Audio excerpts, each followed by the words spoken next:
ఏలూరు జిల్లాలోని ఎంపీడీఓ కార్యాలయంలో మండల అధ్యక్షులు కోర్సా పోసం అధ్యక్షతన ఎంపీడీఓ కె వెంకటలక్ష్మి ఆధ్వర్యంలో మండల సర్వసభ్య సమావేశం నిర్వహించారు. ఈ సమావేశంలో గ్రామీణ ప్రాంత ప్రజలు ఎదుర్కొంటున్న మౌలిక వస్తువుల సమస్యలు, ప్రభుత్వం అందిస్తున్న సంక్షేమ పథకాలు, వాటి అమలుపై చర్చ జరిగింది.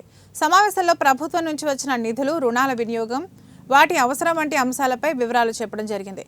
అయితే ప్రజాప్రతినిధులు పూర్తి స్థాయిలో హాజరు కాకపోవడం గమనార్హం. ప్రజాప్రతినిధులు గైర్హాజరుతో సమావేశం తగిన స్థాయిలో చర్చలు లేకుండా నామమాత్రంగా ముగిసింది.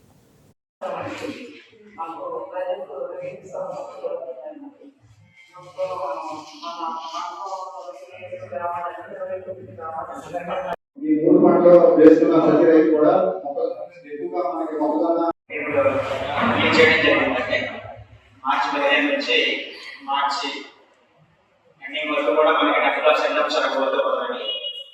మన మండల వ్యాప్తంగా చూసినట్లయితే మన 11